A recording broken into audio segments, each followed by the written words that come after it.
Today is a special treat. This beautiful soul, you will easily find out how and why we have known each other for years. And the only reason that we had that opportunity is that we were in the right place at the right time. And then we discover even more about ourselves. And so today I'd like to introduce, and I'm going to allow her to tell you who she is.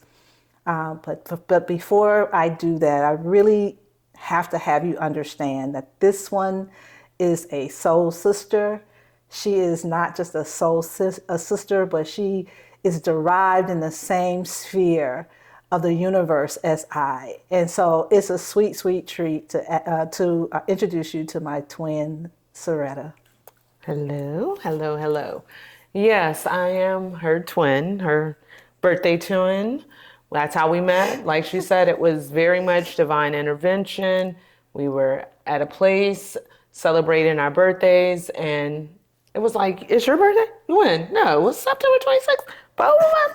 And then there was the bartender, and he was September 26th. So it felt like everything had aligned for me to meet Regina, and for us to be in each other's lives. Like I said, I didn't meet many people who had my birthday. There was one person before, and then she was the next person. And like that, I was like, I'm instantly in. And we have been in and locked in for over 10 years now.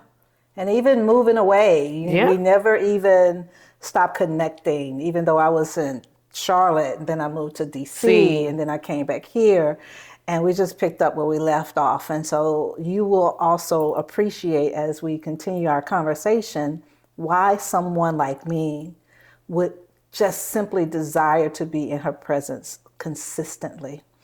Now, I wish I could tell you that life is always great, and it's not. We already know that, right? It's a thing in which we just appreciate that life happens. And what we've been able to do is experience life and find joy in whatever it is that might be going on in our world. Yes. So, I don't know, you tell us something that, before we end, that whomever might be listening would be like, I get it. I think what really drew us together was the fact that being that we're kindred spirits and we both love hard, we're matriarchal, we are big sisters to everybody, we like to nurture. I'm a mama bear, and I fully embrace that, is that we know we needed each other to lift one another. Yeah. And sometimes when you're that person that pours so much into everyone around you, it's refreshing to find someone else who pours into you just as much. Like, you equally will balance each other out. And that's the thing about a Libra, we have to be balanced. So when I met her, it was like, oh my gosh. And the person who was taking me out, who is still a very good dear friend of mine, Michelle, it was like, oh my gosh, I have two women who may have a little more life experience than me, but are pouring into me just as much as I pour into everyone else. So sometimes it's really refreshing to come to Regina and be able to fill my cup back up, because I give out so much and she does the same, but she does that for me. So you need to have that in your life. Like on my own podcast, I talked about how I was so thankful when I met her. She came to me at the right time.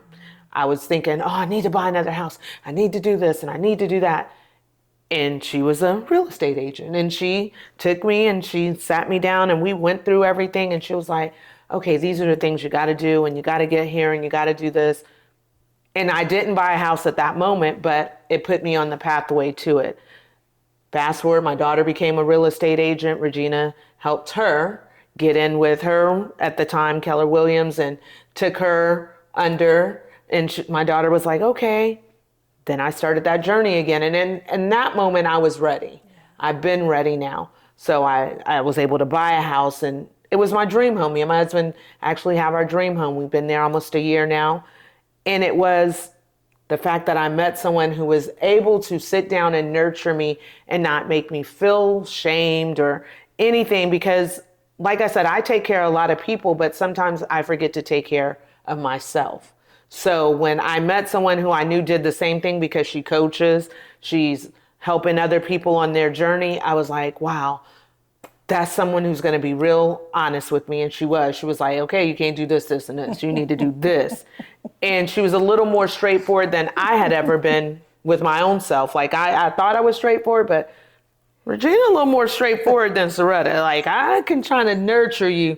She's going to be like, no, you can't do that. And let's not even think that. So I was like, oh, I need this, because I hadn't been that honest to myself. I was, like I said, I was just pouring in. I was pouring into everybody. If you needed to get on at a certain job, I'm trying to help you. I'm trying to figure it out. I'm teaching classes.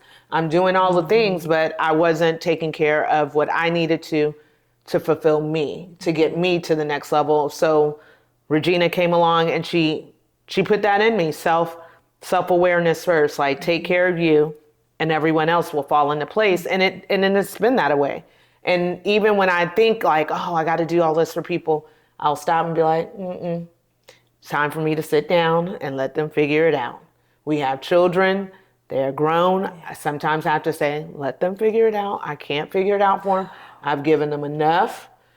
Either they're going to do it or they're not. I can't stress about it because life is too short. It is really too short. And if we worry ourselves and take care of everyone else around us and not self-preserve, it becomes so obsolete. Like you'll look up and it's like, oh, I'm down. I'm broken down. I'm not feeling my best. But everyone else has got all the pieces of you and you have none for yourself. You know, it's interesting that you say that, because sometimes even we've talked about our family a lot, right? And they're pretty much parallel. Yes. And I know sometimes we're just doing for them that we forget to do for ourselves. So what is it like for you that gets you to stop and pause and remember that you must do it for you? I was going to say recently, especially since I turned 50, and now I'm 52, I really take self-care and self-preservation to a whole nother level. Like if I want to sit in the bed all day, yesterday I did that. I was like, I could get up and run around and go do stuff and pick up the grandkids. I said, but you know what? I'm exhausted. I cooked. I did my part on Thursday. I went to relax. And I did. I was like, I didn't feel any guilt about it. Years ago, I would have felt guilty. I would have felt like I needed to be somewhere or doing something.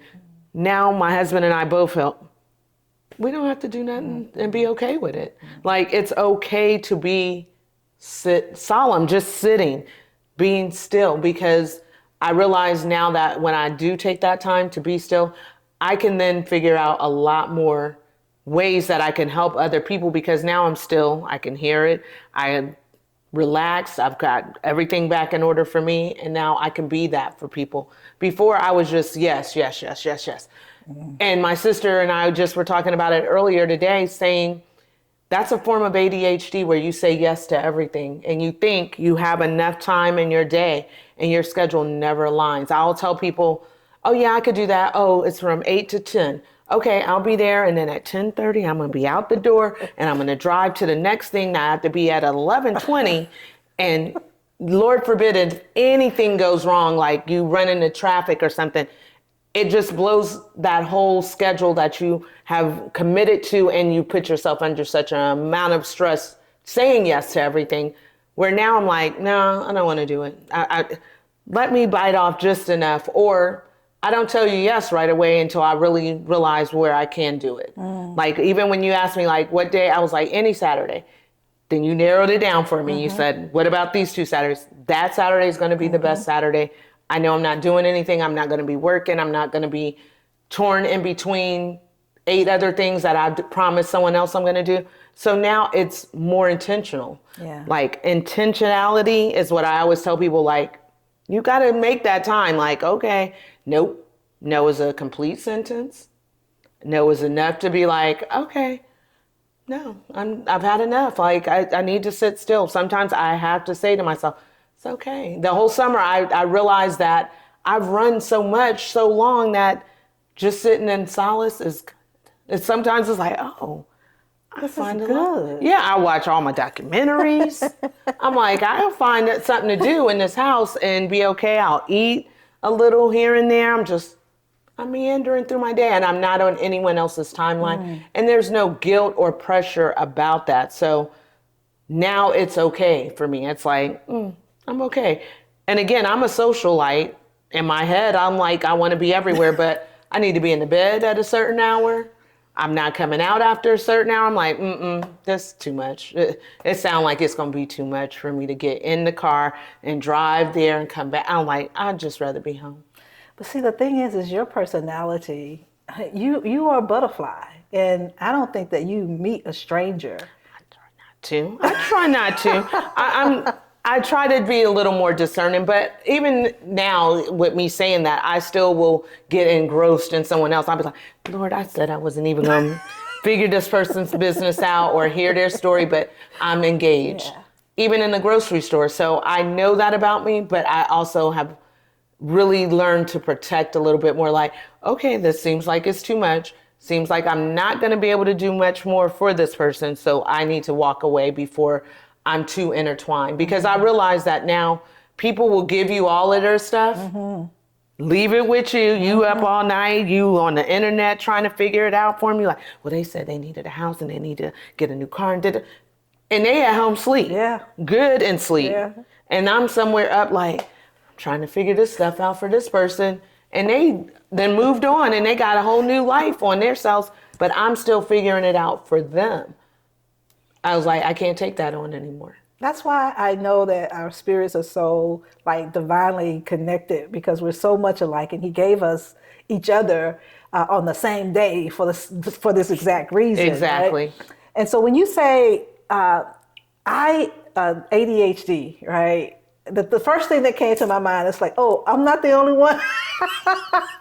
Because I have a whole list all the time. I'm like, I'm going to do this, this, this, and this. And I always have it so backed up to the point that if one thing just happens not to go right, it's going to throw the whole day off. So I'm like, I got to figure out how not to be under that amount of stress, because it is like a high level of stress that I'm dealing with, because I'm saying to myself, like, I've committed. So my commitment is I don't want to let you down or let the person who I've said this to down. So now I put myself under a whole bunch of unnecessary stress while they're like, it's okay if she do it or she don't. But I'm like, no, I told them I was going to be there and I need to help them and do this. Now I'm like, no. It's like our word is our bond. And as a result of, we don't think about ourselves, we think about other people. And so it does tire us out. Now, I know you like traveling for sure. And so we're talking about tiring ourselves out. What do you do to refresh you, to bring you back to your best version of yourself? I get a lot of massages, facials. I do things that for other people it seems self-indulgent, but for me it seems like self-reinvention. It's self-rejuvenation. It brings me back to the balance that I really need. I take baths. I'll do a whole bath ritual, and sometimes the other day, a week ago, I sat in the tub for 2 hours, and I was thankful because my water stayed warm. So I was like, I must have had this really hot, because I was in there 2 hours and I had just zoned out on the internet. I'm sitting there. The dog came in a couple of times and looked like he peered over the tub, like making sure I hadn't sunk under. I was like, he's probably like, Lord, don't let her go under. Because I'm ready for her to get out. I'm sure he was that way. Like, and he kept coming back, and I was like, in the tub 2 hours. Like when I looked at the clock, I was like, it's been 2 hours. But I was able to just relax. I was like, I hadn't just relaxed. Like when I work 60 to sometimes 80 hours a week when my work schedule is in full swing. And I'm running at a constant high level like that for maybe 2 weeks at a time, maybe sometimes 4 at the max. And then I crash. And then it's time for me to level back out. Like I'm doing this and I'm in and I'm getting 2 or 3 hours of sleep at night, maybe 4, and I'm up and I'm back in it, because I don't want to let other people down, because I manage people. So when I do this and it's a week or 2 off, I'm like, I'm just gonna sit in the house. I'm not gonna rush, because I have to really be intentful and mindful of, without me, I can't do nothing else for nobody else. If I'm not in a good place, no one's gonna get the good parts of me. They'll get some parts of me, but it won't be the good parts. It'll be the menopausal mean snapping on folks. And I'm like, yeah, you need me to go relax. Let me go get this massage. Let me get my nails done. Let me get my hair done. Because if not, I'm going to be on edge and not be the best to other people. And I hate not being good to people. Like it makes me feel bad if I'm cross, or if I'm hurtful, or come across as not approachable, because that's really not who I am. Like, to my core, I'm like, I want people to always want to be able to speak to me. Now in my older age, I'm like, well, sometimes I have to just protect me. Yeah. It's hard for us though, because we love people. And if it's a notion that I've upset you, then I'm the one that's dealing with the pain of it all. Yeah. They're not even close to where I'm thinking. So if that's what you're experiencing, that's what you're sharing with us, what in the world are we gonna do? Because we we are overthinkers. They moved on. Yeah, and I sit in my thoughts because I'm very retrospective and introspective. So I sit and I replay the situation and think what my part was into that situation. Like, well, did I maybe, if I would have, sometimes I have to just let go and let God, because I'm like, I know what my heart was. If it was not to be malicious or mean, I have to be like, okay, God will deal with that and deal with me and let me move on, because it becomes too much to bear sometimes. Like you said, from experience and who we are, we sit and overthink it. I'll be up all night like, well, I should probably call that person, and I should have told them I can do it when I know I didn't even have time to do it, but I should help them. And then I was like, no, I've gotten to a place now, and I can honestly say my kids probably hate it even more, because they're used to me. Yeah. Whatever, mama's got you, mom. Where I'm like, I don't have it. I don't know what you're going to do. I'm sorry. No, I don't want to do that. I can't do that. And they're like, are you serious? I'm like, oh, I'm serious. So call me in a couple of days and maybe I'll want to do something then. But no, I don't want to run behind y'all. I don't want to pay anything. I don't want to take you anywhere to eat, because my daughter's big on, don't you think you should take me to dinner? I'm like, no, I don't. You wanted to go? And even friends now, I will avoid the hard conversations, or I'll just say no. And I've become the person now that I feel like I'm always a person telling people stuff now. So I'm like, I don't want to be that person either, where people, you know how to say it better. So we all are feeling this way, but can you be the one? And then you become the person and I'm trying to find the best way to say it, but certain things are truthful and it's hard to say it without it being mean. Well, it depends on the person, right? Because what we might feel like is a mean conversation, they totally get, because it's not likely this the first time this person has heard what we're sharing with them. Exactly. We are who we are at the end of the day. So the lesson is, like, we do so with kindness, and however people take that is how they take it. Yeah, because as long as we know it's not our intention, then we're good. Yeah, and going through therapy helped me a lot too, because one of the things my therapist, Miss Jerry, said was, you have an expectation of people to treat you the way you treat them. And she was like, drop that expectation, because not everyone has the same code, morals, and walks by the same word and ethics that you have. So you can't, that's going to hurt you every time, because that's how I was. I was like, well, I do this and I hold myself to the standard. And why isn't everyone just doing this? And she's like, you're holding people to a standard. And so over the last year, I'm learning to let that go. Like, okay, so that person didn't do it the way I would. You know what? That's not who they are. That's right. I hold me to the standard. And I have said to people now, like, I'm not going to hold you to my standard. I would expect you to be on this level, but some people are not ever going to be on this level. This is the standard I've set for myself. This is how I conduct myself, but not everyone else does. So I have to be okay with that. And then that's a freeing moment too. That also released me from always having to feel like I needed to do stuff, because I was like, you know what? They don't even care, because they're not doing it for themselves. Why do I need to be caring as much or holding them to the standard or saying they should go out here and do this. They don't want to do that. Yeah. That's good. I'm the one that's mad and hurt because they didn't do it the way I wanted. They never had any intentions of doing it the way I wanted. It was me. Yeah. So I'm now like, let them do. Stop holding them to your standards. They cannot be that, and it's okay. It's no disrespect to that person. I just don't live there. And I have to tell people, I will never lower my standards to meet you where you are. What I will do is either love you where you are or I'll leave you where you are. And it's just that easy for me now. So how did you in life, like, take me to a place where there's this concept that we talk about week after week, month after month about, sometimes we just get in this messy middle. Based on what you're sharing with me, what have you found to be that messy middle that you've been able to come out of, and that not by your own will, right? Like it has been a God thing for certain, that if it had not been for him, this would have happened along the lines of what you've already shared with us. So basically, I've been married almost 30 years. I have a large combined blended family of children.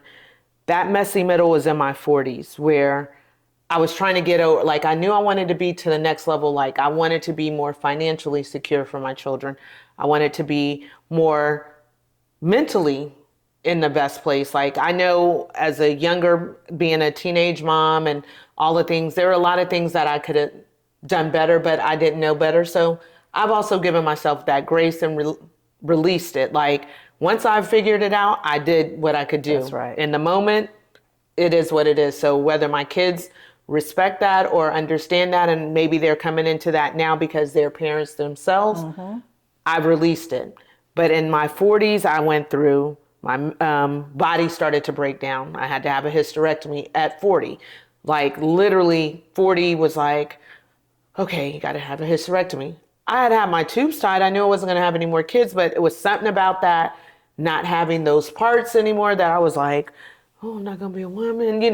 It plagued on me. Yeah. So I had to work through that. Then it was, okay, me and my husband have been together. The things seem like everything is going good, but our kids are starting to get to an age where they need this and they need us to be these people for them. And we're not as solid as we want to be within our own finances. So we started to figure it out. We started saying, okay, God, show us. And I always would say, God is not going to give you more than you can handle. If not me, then who? So one of my sons came out. He was gay. My husband and I dealt with that. And we were like, okay, this is our story. Like, as things kept happening, it was like, okay. I was like, we're just going to deal with it. It kept coming, but it was God kept saying, if not you, then who? That's right. And I kept saying to myself, like, once I get to the other side, it's going to be so good. And once I get the clarity of it, my job started, once I put forth the effort, I became department head. I started making the money and I was able to manage the money. I knew that God didn't give me that position too soon in life because I wasn't ready. I wasn't mature enough. Like, I think when I met you, I was just getting to that maturity where I could sit down and manage my money and actually budget it and use it correctly and not be like just blowing it every week and buying stuff and living. I knew once I got the right amount of money, I was in the right position to manage it. I understood my credit. I understood everything that was supposed to be in that moment. It took me a little bit of sleepless nights of, okay, I need to figure this out because I didn't have any examples before me. My mom and dad weren't always good with their money. In Black families, people don't really talk about credit and money. It's always their business, not your business. So then you start to be like, okay, well, I can't tell nobody what's going on. Where then me and my sisters and brothers, we started to be more open. So then we were able to say, this is how it is. My friends and I were more open about it. Like, hey, you need to do this. This is how you're going to get to this level. Like I said, when I met you, you were like, you need to get your credit to this place in order to get this. You can hone this and this, but you need to do this. This isn't your priority over here. You don't need no more cars and Gucci bags. You need to get here to get to this. This is what's going to be financially secure. So that middle, them 40s, it was a lot of trial and error. It was a lot of head down and figuring it out. And like I said, God was like, he had his hand on me. He was like, no, we're not going to let you fall. Yeah. And every time I thought it was going to be something, it got better. It just seemed to get better. I worked for a person who his dreams are big, and my dream got attached to his dream. And then it was just that. And I saw it for firsthand. I was like, he's putting me in the right places. He's putting me in the right rooms. He's teaching me how to move the way I'm supposed to move. Yeah. So that once I got over to this side, the 50s, my goal was always to then reach back and teach those others. Because like I said, all the way down to menopause and all of that, no one was talking about it. No woman before us was like, girl, this is going to happen. And then how to prepare for it and all of that. This is going to happen to you at this stage. And I tell my kids even, like I tell my oldest son all the time, like, when I had you, no one gave me a book and said, at this age, he's going to do this. So be prepared and be ready to have this. When he gets here, I said, it was no preparing. I said, it's all trial and error. And that's all life is trial and error. Because if someone told you, when you turn this age, this is all going to happen. When I promise you, if somebody would have told me, and maybe they did, I just was too naive to listen, that in a second's notice, I forget everything that was about to come out of my mouth. And somebody would ask, like, a friend of mine today said, hey, so what y'all have for Thanksgiving? Thanksgiving was when? Thursday, 2 days ago. So just literally a couple of days ago. I could not even remember what we had on the menu, not because of anything other than the fact that they asked me. That menopause thing is listen, if you are not there yet, heed from what you can gather what we're saying, because sometimes we don't even know what we're saying. Yes. Get your hormones checked, get very in tune with listening to your body. That's why, like I said, self-care is a big thing, because I had to listen to my body. A lot of times as women, we run on empty. We're running to the last drop, like, okay. And then we just, when you hit menopause, you don't have no more drops, and to find them, you like going to a well, like, oh, please. So you have to protect that, and you have to put back in it. As fast as I'm laughing, I'm gonna be crying. Yeah. I'm just letting you know. Because it is serious. I finally said last month, I was like, I'm gonna go get the blood work. My sister was like, you probably need to see where your levels are, because nothing I was doing on my own was getting me, like the brain fog, the irritability was really what was taking me out, because I'm like, I'm not mean. I'm not irritable. But people are asking me a question, and I don't even want them to ask me questions. And my job requires that people can come to me and ask me a question. I'm the person they got to ask this question to, and I'm getting mad, like, why are they talking? And I'm looking like, you still talking. And I'm like, that's not who you are. Figure this out, because it's not fun to be that person. Yeah. Even my husband would be like, I don't even know when I can say something. And I'm like, because I don't want you to say nothing. Like, what do you want to say? Like, why do you need to say something? And I was like, that's not a good place. So I said, I'm going to go get my blood work. I'm going to see where I'm at. I took that into consideration. The doctor and the nurse practitioner came back. They prescribed some things, some vitamins, because I want to kind of do it a natural way. Yeah. But there was some hormones I needed. And I was like, let me do that. And I'm hoping at the end of this month, it gets a little bit better, and it gets better. I can feel myself getting a little bit better. Mm-hmm. But that first couple of months, I was like, I don't care what anybody is saying. Like, mouths would be moving, and I'd literally be like, I feel like I should slap this person. And I don't even, like, and it would be something so simple. And it just irritated me. Or I would go in the room, come back out and be like, I went in there for something. But I don't remember. And I was like, I prided myself. My sister laughed because she was like, you and your memory. And I was like, I pride myself on my memory. You can ask me about stuff that happened 20 years ago, and I can tell you what people were doing, but you ask me what I went in that room for, I'd be like, it was, then I got to come back and I run in a circle. One night my husband just looks at me in the bathroom and he was like, because he calls himself being a lot more in tune with my menopause. He was like, are we having a problem? And I was like, now this sounds condescending. That's a real problem right there. I was like, that sounds condescending. He was like, how is our menopause doing? Because I see you spinning. And I was spinning in a circle in the bathroom because I couldn't remember what I needed in the bathroom. And I just knew I was going to do something in there. And I just kept going in a circle. He was like, are we having a, I was like, I should kick your tail. Like, you know, I'm going through it. And he didn't get it. But then he got it when he was like, I'm just mad for no reason. I was like, that's how menopause is. So you're going through something too. Yeah. I'm going through something. Yeah. It's just, like you said, I probably missed the whole conversation. All I remember is when people, you know, your grandmother and they were all moody and you just thought they were mean. Yeah. Like, I can't go over my aunt's house. One minute she nice and the next minute we can't open the door. We got to sit still. Yeah. She don't want the air on. Then she want the air up. Then you thought, oh, she's just crazy. No, that was the change. And no one talked about it to us. No one. I sometimes think that maybe I didn't pay attention, but I will tell you, a few weeks back, my brain just shut down. I don't know if you've had that happen, but I mean, it totally shut down. I was in the middle of a business transaction and I could not even figure out how to create the documents to do it.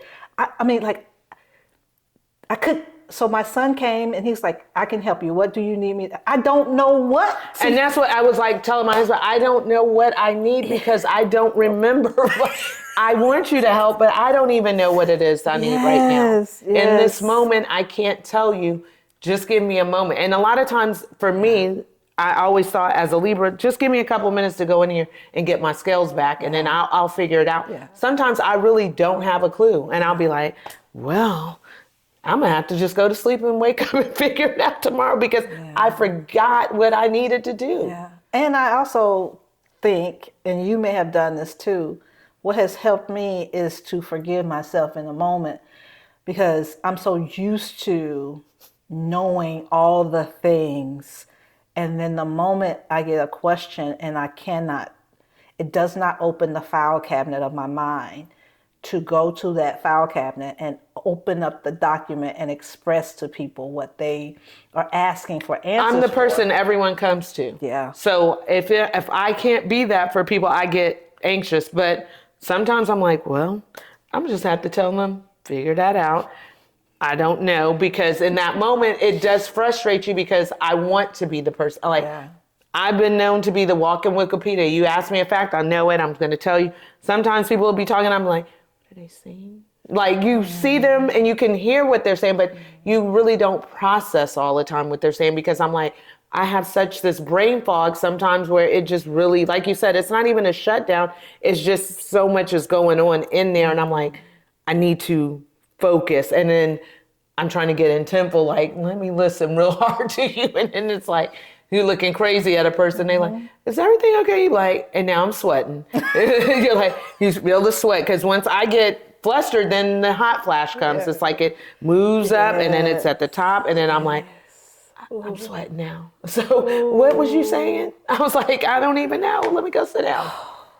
I found that being to myself a lot more gives me the opportunity to reset. And then I play a lot of brain games where it'll keep my memory and jog my mind. It'll help me because I don't want to get, like I said, I'm scared of a whole lot of things because you've seen it before with family members. So I'm like, be engaged, stay engaged, keep up with the technology, keep up with what's going on. I'll buy something new. I'll figure out how to work it. Or if not, I'll say, let me get somebody in here to show me how to work this so I'm not behind. Yeah. But it is one of those things where it literally, I will sit sometimes, and my emotions, I'll be here, then I'll be crying. Then I'm watching something and I'm overwhelmed with the emotion, like, this person's just going through it on TV. And you're like, I don't even know these people. So why do I even get this attached? I will be so engrossed and broke down on the couch, and then I have to be like, now why did that take me so far out of me? I just don't remember I remember my mom going through the change. I just don't remember what I'm experiencing. And I think that's the thing, right? It's like, how do we move forward such that our children's children have a better understanding of what the entire experience looks like? Yeah. Or do we just do what our parents have done? And like, it's obviously they went through it. Yeah, and I realize what you saying that with my own mom, because my mom is fairly still kind of young, but she's 69. So I remember when I would believe that menopause started for her. She had a hysterectomy, and she got real irritable and mean. Nothing was nice. Like, she just wasn't good. And then over the last maybe 6, 7 years, she's just mellowed out. And I was like, oh, you were going through the change, and none of us understood it to be empathetic or to give you grace in that. We just thought, man, she getting on everybody. Like, she just acting out. She would be agitated easily, or she would go shut down quickly, and we'd be like, oh, here she go. Yeah. Now I've seen over the last, like I said, 6 years or so, she's just so easygoing. Everything is, what? Okay, yeah. Mm-hmm. She might, still get a little moody, but for the most part, she's real even. Mm-hmm. And I was like, that was menopause, and we didn't even know it, but she didn't know how to tell us that, because in her mind, it wasn't something she felt the need to discuss. Right. And no one was discussing it in her age group. And my mom says it all the time to us. She was like, all we knew was you go through the change. You're not a woman anymore. And I was like, that seems so harsh, but I can see why it was being said like that, where now my girlfriends who are 60 and in their late 50s, it's a whole different conversation. And they're like, no, you need to go do this. And I went there, and this is what happened. And we're more engaging and forthright with the information. Like, they'll be forthcoming and be like, girl, who are you seeing? No, go see this person, and you need to ask them to check this level. And I'm like, oh, okay.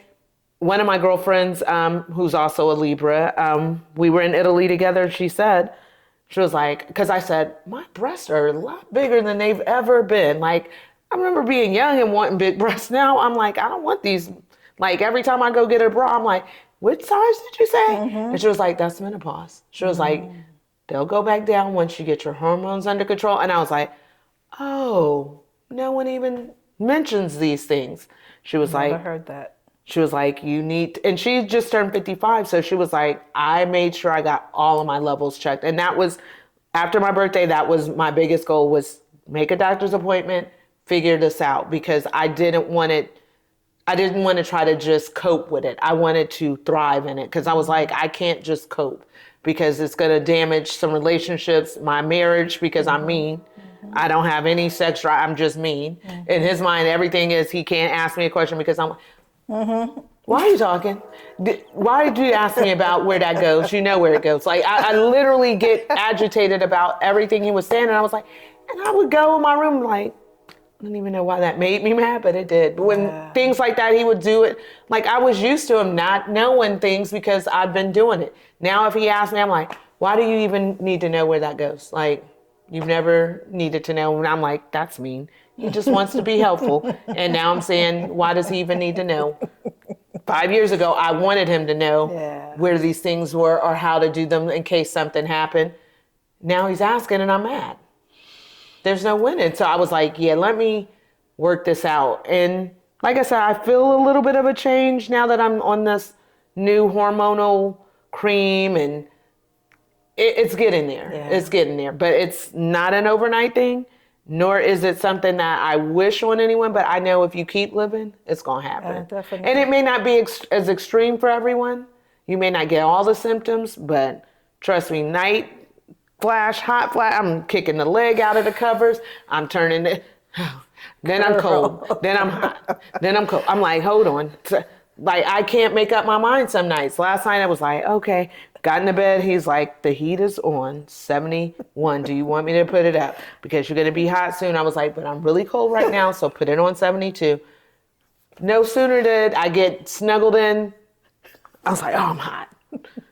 And I was like, he's probably like, I only can't laughing because win. You know it. everything that you are saying, I can sit right here and not say another word, but you can believe that my mouth is going to be stretching and smile because I'm like, okay, yes, that. Yes, I've experienced that. And but the truth is, doesn't it make it feel inclusive when you have someone who fully understands who you Exactly. are and where you are? And I was going to say, and I think as women, we need to be more, and we've never been those types that didn't speak, but certain things always seem to be taboo with women. Like we would talk about having babies, but we don't talk about when you're not having babies, when you're on the other side, when this is no longer the case. I think we should keep these conversations going and be more supportive of one another. Even younger women who, this isn't your thing right now, but trust me, you keep living, it's going to happen. It may not be the same exact symptoms, but these symptoms will start to happen. And I'm hearing women who are in their early 40s, like perimenopause, like hot flash, oh, brain fog, like I forgot why I went to the grocery store for. And you don't realize no one had told us that's what it was for years. We were just thinking, oh, we're all going crazy. But I have to write it down. I didn't know why I had to write it down. But like I said, I could get up and just go and be like, I could remember everything. Now I get up and I get in there and I'm pushing the car. I'm like, no. So then I have to go to my phone and be like, what did I say I was going to cook today? Let me look at what I actually need. Then I forget what's in the refrigerator. So then I got to, do I have that? How do I know?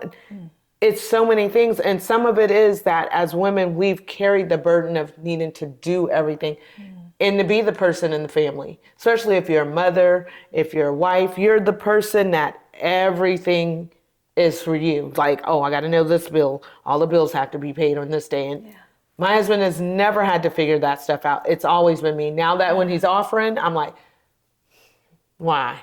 Why you want to know? I got it. But then when I forget something, and I'm like, if I just would have told him, he could then bear this burden. And that's what I said. Sometimes I need someone else to bear that burden. Yeah. That's good. And so what just downloaded in my spirit was like, what would it look like to do this much more intentionally for women? How do we spread this message out into the world, and what else can we do so that women who are not quite there yet could at least listen? Because maybe I don't know, maybe people were saying that when it wasn't applicable to me, and we were just glazing over it. Could be right. Child, that ain't gonna be me. Like, because otherwise, when we, I would have been prepared. I would have.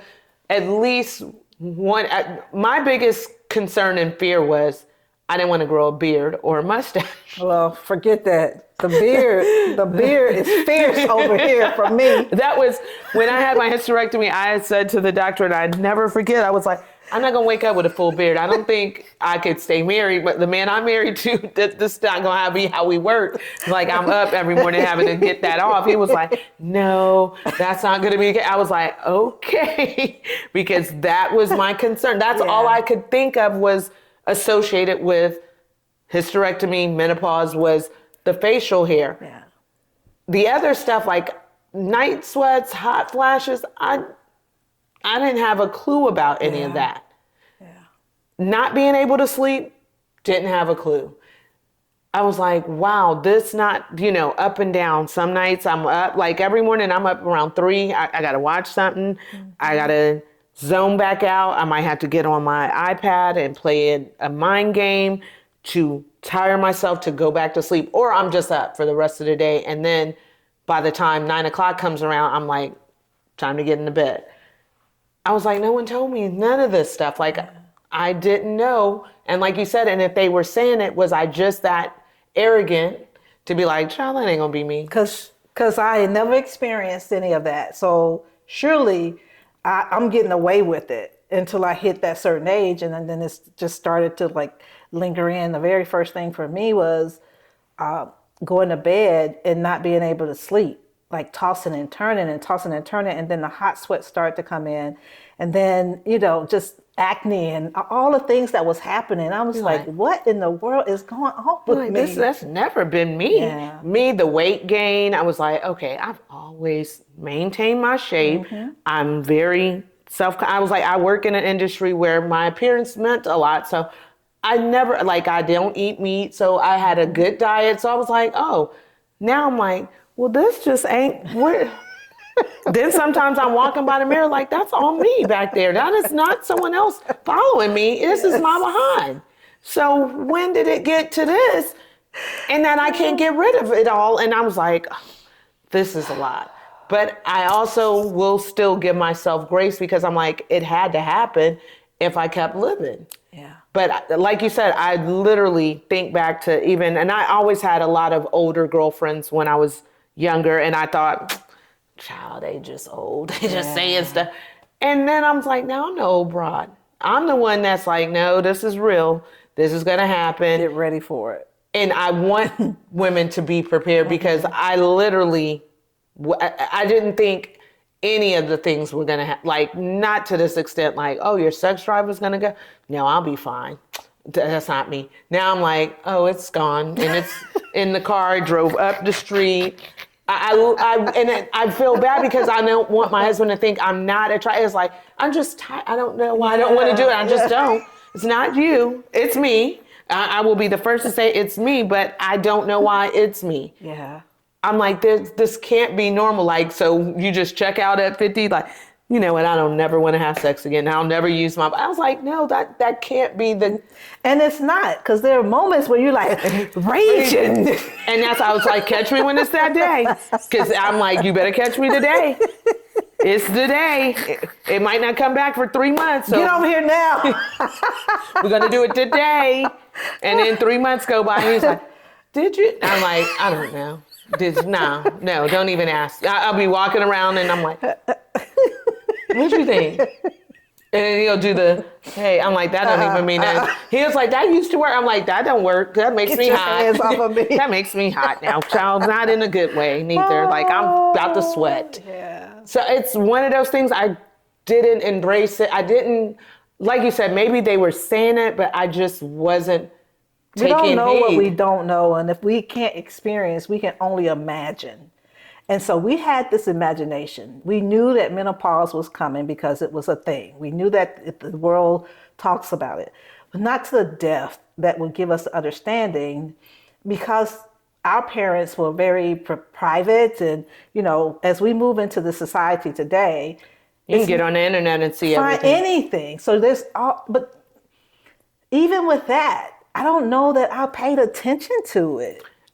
I think it's now more prevalent to me, and I see the messages and see women talking about it because I'm in it. You know how once you say, then you realize, oh, everyone's in it. Like, you hear other people talking about, you see it. I work with people and I can tell, I can recognize it in them, like, oh, you're menopausal too. So we might need to stay apart for a little while. Like, I'm going to give you grace.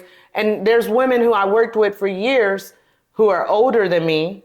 And I, like I said, Michelle is one of those women I talked to for a long time, and we would be like, she over there sweating. Like, I would just remember, like, why is she sweating in the middle? Like, she would just break out sweating doing makeup, and you'd be like, and she was like, girl, when you get, and I would be like, child, I can't believe it. Now I'll be talking, I'm like, where's my, I'm somewhere with a fan. Like, oh, that is real. And I was like, she couldn't even control that. Now she's on the other side and she was like, trust me. Yeah. I said, now I'm your position. And I have so much more empathy and sympathy for what you went through, because I couldn't, like you said, I couldn't relate in the moment. I would just be like, she just broke out in a sweat. Like, what's got her that worked up? But she couldn't even control it. It would just come on her and she'd be like, all right, I need a moment. And you'd be like, okay, well, let me go on over here and finish helping her do whatever she's doing, because she just broke out in a sweat for whatever reason. Now I'll be talking to someone and I'll be like, now I'm sweating.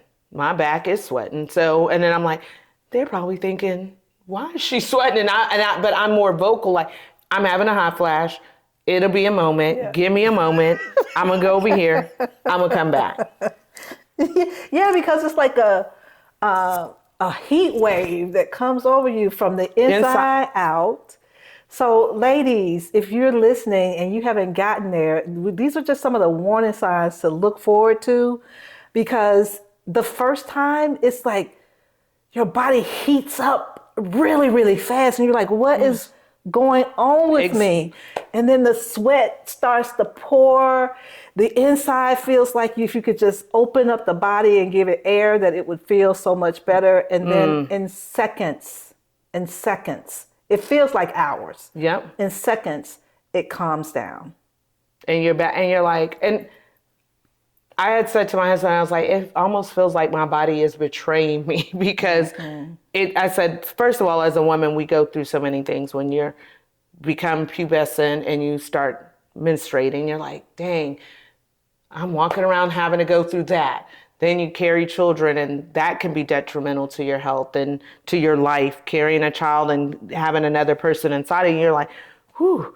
Then you get to the age where you're not, and it's like, okay, now it feels like my body doesn't want, like it's not working with me. It's working against me. I'm like, I don't want to be hot. I don't want to not know how to feel in this moment. I don't want to have these raging emotions and then just be like, oh, nothing ever happened. And you're like, people are looking like, you just cussed out everyone in this room. And you're smiling now. And you're like, huh? Oh, I was crazy. Sorry. I didn't even feel like I was, the mood thing is just, it becomes a natural thing. It was something that you just shared that was important for me to just double back on it. And it was like, when you started your cycle growing up as a teenager, right? Or preteen, wherever it was for you, because everybody's different. We had this notion, oh, I cannot wait until I don't have to have this happening to me in my life. Well, we didn't attach that the other part of it was like, exactly. What? Because it was such an inconvenience. And I remember, so when I had my hysterectomy at 40, I didn't have both ovaries taken out, so I didn't instantly go into menopause. So I just didn't have a period. And that first couple of months, now I was like, oh, it felt so good not to be concerned, like, oh, I got to get pads. I got to have the right pads, and I'm bleeding heavily. Is it up my back? Yes. It felt so, it was a freeing moment. And then I had a couple of years of just that. And then a year ago, I had the other ovary taken, and everything just, I was like, oh, goodness. I wasn't prepared for the sleepless nights, the hot flashes, the mood swings, the up and down of it all, my weight gain, the gain, then not having an appetite, but then it was so many things. I was like, I was not prepared. Yeah, I know. And to go it, like you said, thank God we're not going it alone. Yeah. We all have, I have a great support system. My Fab 50s and beyond friends, I'm thankful for that community because we do talk.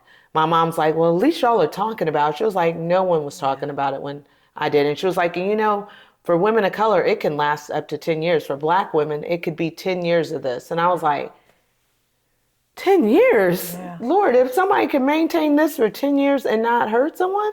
Well, I think to your point earlier, too, you were talking about having to go to the doctor. And so there's so many other things now that will help us along the way that maybe our parents didn't have that opportunity with technology and science and things of that nature. And I remember when I went to the doctor to get my numbers up, one of the things that was my B12 was low. And so I had to have B12, like a high potency of B12. And then when I started taking the medicine, it was at least of a relief, because now I don't swing back and forth as much as I used to. Yeah. And but my doctor is she's pretty insistent that we know where we are on our numbers, and do not get behind in whatever is being prescribed, right? And so some people, I know that they have injections. I know that they have the cream, the patches, and things of that nature. Mm-hmm. And there's been some talk about that even recently, with the government saying give people more access to these things. Because we need them. It's, I think for us to survive and to be able to thrive, it's one thing to just maintain and manage. And again, our mothers and women who went before them even, they were just having to hunker down and be out there, not with any kind of relief sometimes, just going through it and not even having the support systems to understand it. We at least now have the opportunity and the access to stuff. So we should take advantage of it. And we have a lot more women doctors who understand, who do extensive studies in it. I've seen Dr. Shepard and different women who I would love to speak to about that, because they honestly have dove into it and said, okay, this is what women need and this is what it looks like.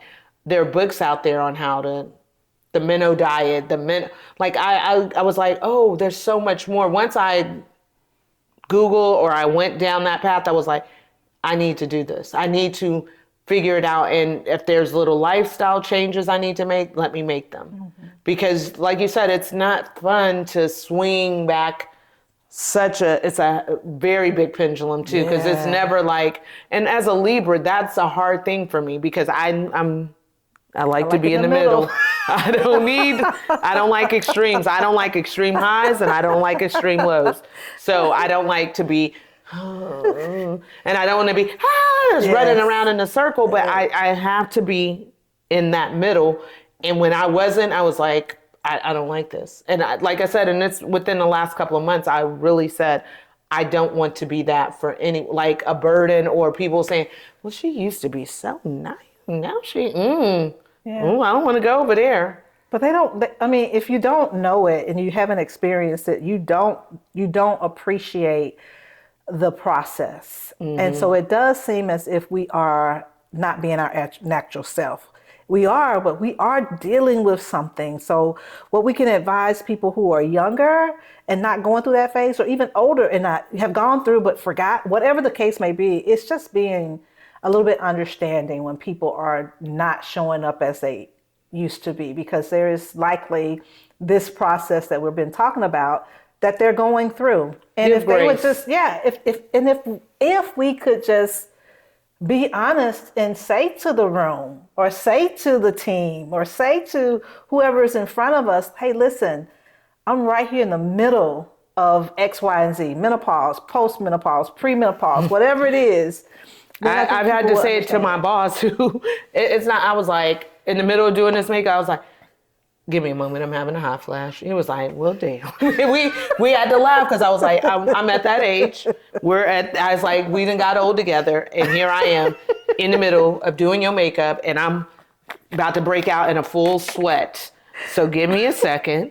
And he was like, all right. He was like, you need some? I was like, give me a little water. And then I was back in, but I felt myself like instantly heating up from the inside, and like you said, and it was getting around. I was like, ooh, I'm about to start sweating, and I know how this may, and I was like, let me get a second. Like, and he was like, do we need to adjust the room temperature? But I'm like, people don't understand, it's not even the room temperature, it's something that's internal. Yeah. I don't know when it's going to come on, and when, like you said, and it's only for a couple of seconds, it might even be less than a minute, and you're like, that seems so intense in that moment. It's like, and my husband has touched me. He was like, you're really hot. And I'm like, and then I'll go back and he's like, oh, you're cool now. You're calm down. I was like, I said, I can't explain it. I said, I don't even know sometimes what's going to trigger it. I know sometimes when I'm stressed, or the stress factors, that cortisol goes up, I can feel it. Then I'm like, okay, I'm about to be hot. But then there's other times where I'm just laying in the bed and I'm like, how did this happen? I'm not even doing anything. We got to give grace. And like you said, if we could just say it and it not feel like you're going to be judged, because I also didn't want people to be like tiptoeing around your feelings, like, oh, she going to menopause. Okay? You're being sensitive right now.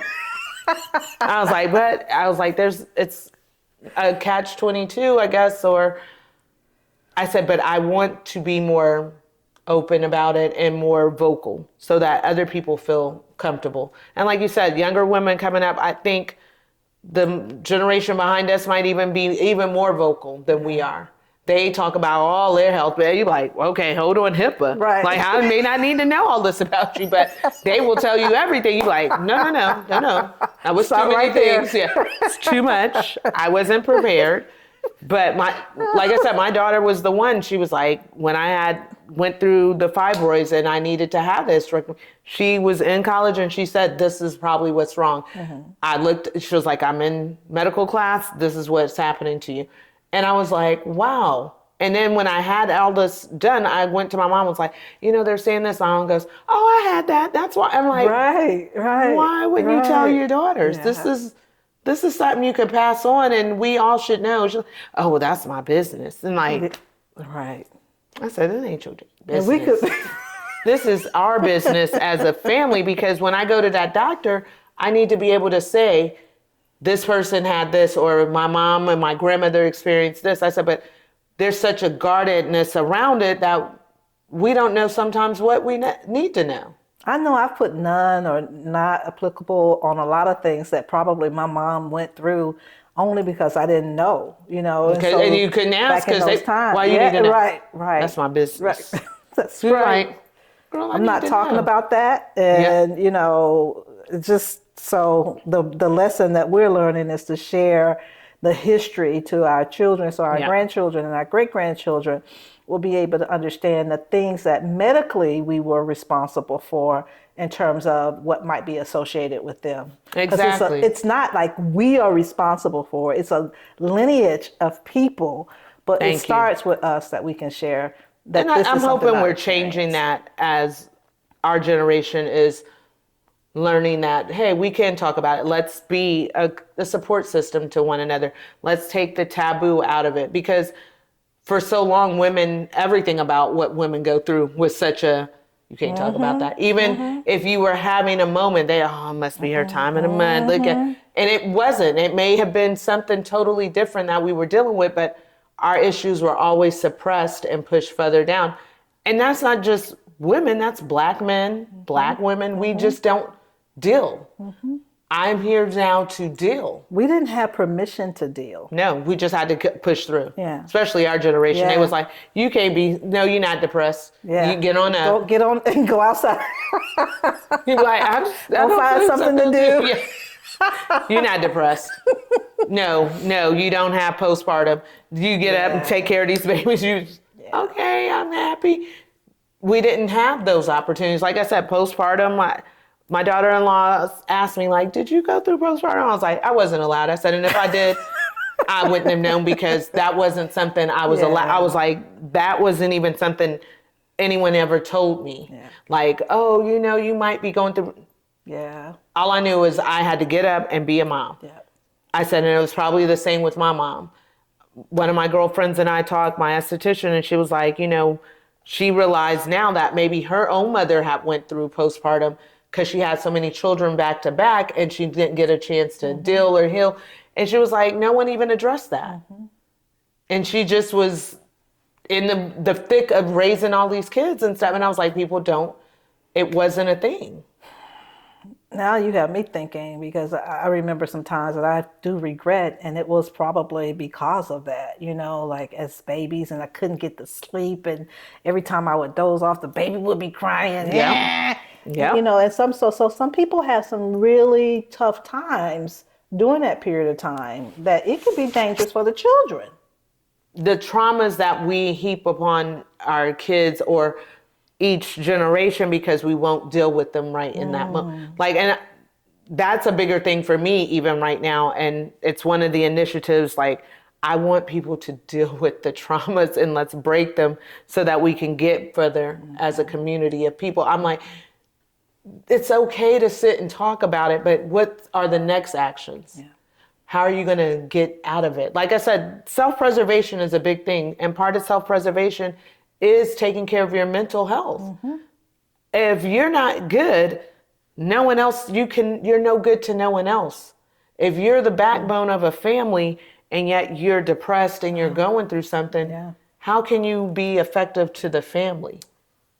That's, I felt that. I felt like I started taking ownership the moment you said that. I started saying, how do I have to show up differently? Because it is hard. And, our men don't do it for themselves. And so then as women, that's one more thing we're burdened with. Because now well, he'll be all right. Let me just go and... I'm no longer wanting to be that for everyone. I want us all to break free of whatever is keeping us bound. Whew, what would the life look like if we were all be able to be understanding to that fact and do what is required to be in a place where you were self-aware and we do the thing that has to happen in order for us all to feel safe and comfortable enough to share, and safe and comfortable knowing that there's not going to be harm. I mean, I can imagine that there was a time for me that I would have hurt somebody, and I mean like angry that way with the swings. I'm like really nice one minute. And I always tell people, and my sister would say this to me, she was like, you're nice until you're not. And I would be like, what she mean by that? But I realized that if I felt betrayed or crossed in some way, the amount of, I need to get you because I felt like you took something from me. Now I'm not so much there because I don't really give that much energy to people because of the self-awareness that I have and the mental journey. Like I said, I can recognize a lot of things. And I can recognize it in other people when they're not there yet. And I'm like, see, if they just get this together, they would be all the way okay. And I try to give as much grace, but I also have said recently, I don't want to have to continue to give you grace for your bad behavior because you haven't dealt with your trauma, because I can't come around and heap my traumas on you. I've had to deal with a lot of stuff that may not look good. It may not have felt good to get it out, but I had to deal with it in order to make me better for other people. I just need us as a whole, men and women, to figure out what it is like that is holding us back. If it's some abuse that happened, I hear people talk about things a lot of times, but I don't see them put in any work to get past it. But then when something happens, that's what they fall back on. Well, my mom and them, they abused me, or somebody did this to me. You can at some point let that go, because everyone has a story. We've all had something happen, but how long are you going to hold on to it? How is that going to be your story for the rest of your days? Like, oh, well, so-and-so did me like this, so that's why I have to. No, we can let that go. And it's not for them, it's for you. Yeah. So you can be healthy, and then you're not heaping upon your kids or the next generations of people the same traumas and burdens of unfit mental illness. I'm like, and I also know that mental illness has become very like the top. When we're in the pandemic, everybody had, that triggers me. Oh, this you can't say, and did it. I get it. Some people, it is that, but there are some of us that are living, especially in our generation, with a lot of traumas because we were always told to suppress it and keep going. Keep going. You'll be all right. You just need to get up, go to work. I'm like, okay. I'm really dealing with this. You know what I'm noticing more though, is that people will take drastic measures more than what we were growing up. So younger people are taking drastic measures. They will tell you. Like my youngest son always lets me know, this triggers me, this makes me feel, I don't feel comfortable. And I'm like, Joe, I gave y'all way too much voice because I could never say that to my, like you said, we would say, oh, I'm just not feeling well, I'm depressed. Your mom would be like, get up and get out there and move around. That's what's wrong with you. You're just sitting in this room. And so then you thought, okay, I can just move around and it'll go away. But sometimes it didn't just go away. You would be in it. Things would be affecting you, but because no one else knew how to deal with it, they told you the things that they thought you needed to hear to just shake you out of it. Where now, like you said, the younger generation, the Gen Zs, The millennials, they tell you, I feel you're in my protection. It's threatening. I don't feel comfortable. You're like, Yeah. you feeling a lot. And like I said, I'm trying to be as open and give a lot of grace, but sometimes I'm like, is this a cop out or is it truly what you are saying to me? But I know that there's a lot of us who still don't say it I'm like, he going through this, and you've seen the stuff they've been through, and they're still trying to, I'm fine, everything is good, and you're like, no, they about to break, and then they snap under some little pressure, and you're like, just come back together. Yeah.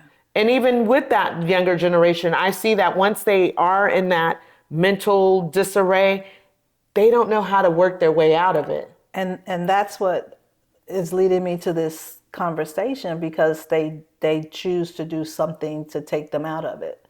And as a result of that, like, yes, I have to also put in context, right, that we have far more ways to know what's happening, not just in our neighborhood, around the world. And so it may have been the same way. If I would ask, if somebody would ask me, hey, did you have anybody that did this when you were young? I probably would have said yes, one person. But then in reality, it was probably about the same amount of people. We just didn't have access to know that neighborhoods away from us or cities. Yeah. It's just like how I remember growing up, and there was maybe one or two people you thought were gay.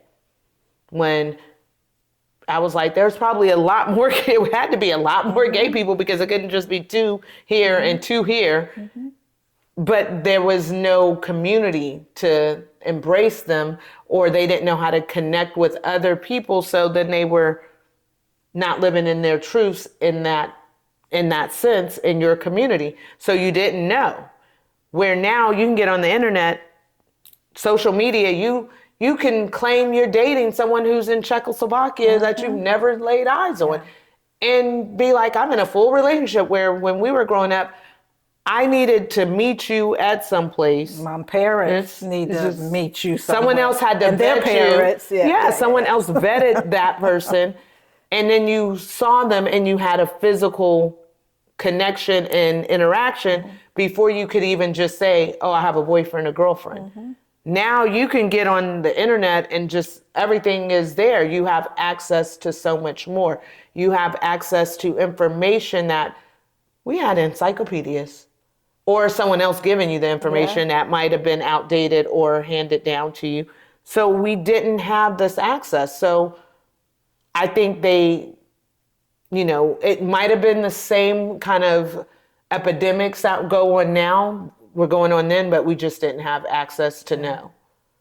I definitely can see that. I feel like, to your point, society back then, there was a secret society. So we only saw what we were privy to see, but there was a whole community of people who would be like underground railroad kind of experience as our parents and grandparents and great grandparents were growing up, how they had to live these secret lives and places to go places so that they can survive. I think that's the same concept. Yeah. And you found community where you found it. Yeah. And that's how even when I first came to Atlanta in the 90s, I found community how I found it. I didn't know, other than my first husband and my kids and his family, I didn't know anybody. So I found community at work. Then from work, we got social, and then you venture out. People that live around you, your neighbors and stuff. And you're like, oh, this is your community. Where now my son games. He's got friends in Texas. He's gone to Texas to weddings. And I'm like, do you know the people? He's like, we game every night on I'm like, oh, okay. So you're going to go to their wedding? And he's like, yeah. And he's doing a toast. And I'm like, wow, these are people you didn't know anything other than y'all game together, but that's your community. Yeah. Around the world. You found connection. And it's so strange because they are legitimately friends. And you be like, I'm what? So literal, like, I have such intrepidation for it because I'm like, do you know them? Can you trust them? Like, it's all those things, but in their mind, this is how they become friends. Yeah. It's so interesting. Our lives just stay in parallel. It just stays in parallel. And I think that's, like you said, by divine intervention and God. We may not have spoken for years, and then all of a sudden we're back. When you put your women's group together, I was like, yes, so excited for it. I was like, that's what we need. Like, you brought different women from different backgrounds, and we all found community in the sense that people were able to ask. Yeah. Because that's a big thing, the ask. We don't know how to do that sometimes. Like, hey, I need help. You're like, just put it on this piece of paper and ask for what you need. And when people started, everyone had an ask. They were like, oh, and I can help you. Yeah. And like you said, we never discussed it growing up, or were not allowed, our mothers. So they never could ask the community, like, hey, I need help. I'm drowning over here in laundry and babies up to my elbows, They were just taught to figure it out. So then you would have mothers who were depressed, who didn't feel fulfilled because they're doing all the things, but they need help, but they don't know who to ask. Yeah. And there's a woman down the street that's literally wanting to help somebody do their laundry, but they don't know because they don't ask. And how much relief that would be if we could just ask for the things, I think we're on to something when it comes down to that. Like, how does one build such a community that people are more aware of that? Yeah. Is something to think about.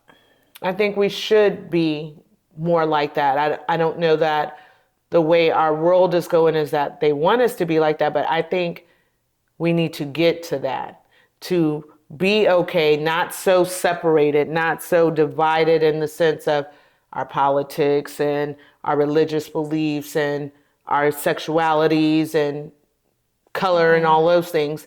But we need to get to where it means something to be in a community, to have people you can lean on, to have people who, if you don't have enough in your house or your food is low, you can get something. They're like, oh, we got 2 extra cans. How about we make a meal out of all of this?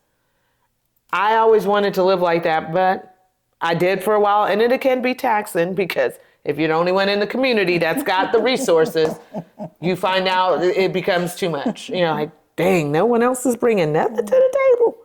But I do have that optimism in my heart that I want to create that. Within my own family, it's something I say all the time, like, I want to build something where we are self-reliant upon each other and that we can not be ashamed. We can have a safe space. If someone is going through something, you can say it and we won't be like, you ain't got it. That's not serious. That is not, that's not worth all imagination. That's just your imagination. You need to get over it and keep it moving. Yeah. I want you to be like, hey, this is where I'm vulnerable at. This is where I can say this. And then we go, okay, we may not know how to deal, but maybe we find someone who can help you deal. I'm telling you, that is a journey I'm on religiously to get to the men and the women in my family and my community, the people that I consider family that are not blood related. I want everyone to be mentally healthy. I was like, just get mentally healthy. I want you to be able to feel good and not be sitting somewhere having vices or thinking you have to cope through whatever coping mechanisms you built up to get through life, because it's not that easy. I don't have those like vices. Like, I'm not someone who needs alcohol. I don't need drugs. I shop. That might be a problem, but it's fun though. That's fun, but I also know when I can't shop, because your bank account will tell you easily, like, and I'm not robbing nobody to go try to buy some shoes or something. I'll be like, oh, this is not the time. I need to pay these bills, so that can't happen. But I give a lot of grace for people who are trying to cope, but I'm like, that coping you can get rid of the coping if you learn how to just get over it and deal and be able to recognize it and then move forward. So then it's not a coping mechanism no more that you need. You're dealing within a good, healthy space. A book that helped me understand exactly what you're saying in this moment is We All Should Be Millionaires by Rachel Rodgers. And it just says that we do have our superpower, and it's okay for us to buy and splurge as long as we are doing our fiduciary responsibility of taking care of ourselves and doing what's required, our dreaming, our thoughts, and how do we execute in such a way that we don't feel guilty about the things that we have. It's a great read. And she's matter of fact, so, she's going to tell it like it is, and yet she does move you forward. It's true, we all should be. But it is in the sense of your mindset. And so wherever your mind goes, the body will follow. And so as a result of that, I'm in love with the book. And I know many people have read it before, and it's been out for a while. I'm going to read But it's this. my new gem. Okay. She gives me the energy to like push on and do even more than I think I could do as a result of just some simple strategies and reminding us of who we are. Because once we have that superpower, we can do anything. And she talked about community. She talked about making certain that you're in a thriving community, a group of people, human beings who are going to show you in reflection of who you are. So maybe you're not there yet, but if you can see it through somebody else, then you certainly can achieve anything that you would like to achieve in this lifetime. Yes. Yeah. So. And that's how, like I said, again, that is why I'm so glad I meet women like you, have you in my life, my other girlfriends, because you inspire me to be better at who I am and also encourage me. You're like, hey, you're okay. This is where you are. You will give that. And it's not even in a facetious way. It's like in a loving way, like, hey, I love you. That you don't need, this you do. Mm-hmm. And some of us need that community. And I feel bad when I don't see women and men who have that. Women and men who support one another unconditionally and who can pull your coattail, but also love you through whatever. And to not offend, right? Yeah. So one of the things that is important for me is to really give guidance and grace, right? Guidance and grace. You can have some of the hardest conversations as long as it's for me, as long as it's inside those two guidelines, then I know that it's for my good. If it's outside those two lines, then I know that it's really about judgment than anything else. And so as I work, in anything that I do, any of my businesses, I'm doing that with guidance and grace. And so I think that's why many of us who are like that can say something and not offend somebody. Because you knew that in the time that we had that meeting that day, that it wasn't about judgment. No. I didn't walk away feeling like, dang, this lady looking at me crazy and she just not. No, I walked away feeling like you empowered me to get it together. And you were direct with it. It wasn't like you were sugarcoating like, no, everything looks good. You can do. You were very like, okay, this is what you need to do in order to get to this point. It was in love. In my mind, I felt love. I felt very comfortable and I felt safe, so that I walked away wanting to do better. Like you said, I know I try to be like that. And some people, sometimes it can seem harsh, and I know when I'm coming off harsh.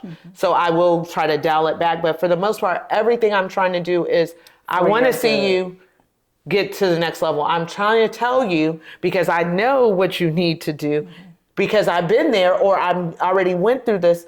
So I'm trying to help you. But some people take it very judgmental, or they go, well, you think you know everything. Okay. And then I have to say, okay, I can see how that looks for you. Let me not tell you nothing else. So that's good, right? Because not everybody operates mentally the same way. And so when you see somebody rejecting the gift that you're giving, you're saying, okay, I can just step back. And now that's what I have to do so that it doesn't hurt me. Yeah. Because I would take offense to if I'm telling someone and then I'm like, and I just told them not to do that. And they do it and I'm like, shh, they're not listening. Where I realize you process different. Some people have to go through this. And also I got a message from God. I went to church one Sunday and the preacher said, you're trying to stop people from things that they might have to go through. You're trying to keep them from falling. And God might be saying, this is a lesson they need. They have to do this in order for them to understand. If you're constantly like, oh, I'm going to go in and I'm going to keep you from keep you safe, what you believe is safe. And he's like, oh no, they have to go through that this is their to go into the that good is way. their journey. That is the path they're on in order for them to get to where they're supposed to be. So now I take myself like, oh, you're right. That might just be what you have to do. I can't make this right for you. You're gonna, even with my younger brother, I had to say like, hey, there's only so much I can do. I can run to your rescue in this moment. I can be a listening ear. I can cheer you on the sidelines, but certain things, me and my other sister said, he may have to go through them because there's a lesson he's still not getting. And we're not saving him by trying to save it. Like, oh, we'll just keep running interference. Like, no, this might be the path that God is needing to send him down in order for him to become the man that God is seeing him to be. That's good. That's good. Thank you. It's just my life lessons. Like I said, I'm very secure in me. So I'm starting to be okay with whatever that looks like, whatever God is putting on me to say to people in the moment. I have to go home and be like, okay, that was what it was supposed to be. If it's not, he'll deal with me. But I know when I'm doing it, I'm feeling him working through me. I feel like I'm a vessel. Yeah. That's a beautiful place to be because I have been outside of the vessel growing up. And when you run from what your superpowers are, and that's what I would run from it for a long time. I wouldn't tell people the truth, or I want you not to be mad, so I'm not going to say it. What you say, I'm fine. And my husband would be like, here you go. You're on both sides. And I would be like, oh, I don't want to hurt them, so I'm the safe place. He was like, no, you're the me. Yeah. You need to say what they need to hear. And then I got in that place where I was like, am I not being true to myself? Because I know it would tear me up not to tell them the truth. I would want them to be happy, but I'm like, me lying to you isn't making you, or me not even, it's not so much I was lying, it was me just pacifying the situation. I'm like, okay, well, yeah, that could be, all right, yeah. And knowing like, no, I need to say this, it's on my heart. And now when I say it, I'm always like, this is on my heart, this is what I need to tell you. Take it how you want it. Don't come back and ask me 2 days from now. If it's not what you want to hear, it's what I'm going to stand by. Yeah. It's what I know to be true. And so then, but typically, when you come from that authentic place, they know your heart. And most people have. Yeah. And I was going to say, I don't think I've offended many people where they didn't know that it was my heart. It wasn't, and if it's out of anger, I always know when it's out of anger. Then I'm convicted enough to come back and be like, I hurt your feelings because I was speaking out of my own frustration and anger, so I need to apologize. Even, it's getting better for me, even with my husband, when I'm snapping, I'm like, that's out of my mood swings, not out of how I really feel. But that's I can't give him too much because then he'll run with it. So I have to stand my ground. But no, it convicts me, and I try never to say things out of anger. My sister told me, pray on it when I need to say something. Like, there's hard conversations I need to have with people sometimes, and I'm like, I don't want to be the one, and I'll avoid it, and then it'll eat me up, and other people will come in like, you need to say, can you say? And then I'm like, okay, let me get the right discernment and words to say so that I'm not hurting them. But sometimes it's going to hurt because it's the truth. Life's. And it is a joy to be here with you. I have enjoyed our time together today. Always, because you're my sister. Yes, it is. Is there anything else before we end today that you feel compelled to just speak to the camera at this moment? I just want everyone to find that community and be true to yourself. Once you realize that it's not happening for you the way you want, or you're going through something, take time and be true to yourself. Listen to that voice. God gives us discernment. Listen to it. Don't push it down. Don't let anyone else cloud your head with their voice. Be true to yourself. That's the only thing. That's one of the things that I wish I would have been a lot sooner in life, was true to myself and not try to please so many people. Once you start being true to yourself, you'll please everybody, because then you're being your authentic self and living your authentic truth. So there's no other way. You'll find that community, the right people, the right energy will be around you. you'll be able to embrace and inspire and love because you're being true to yourself.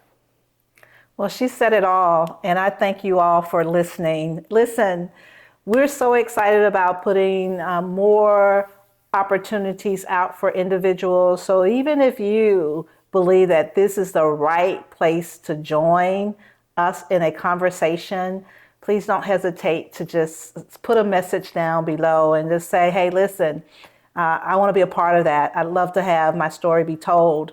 Or even if it's on a podcast, just catch up with me any kind of way that you can, so that I can invite you into the room and allow you to share your story as well. Thank you.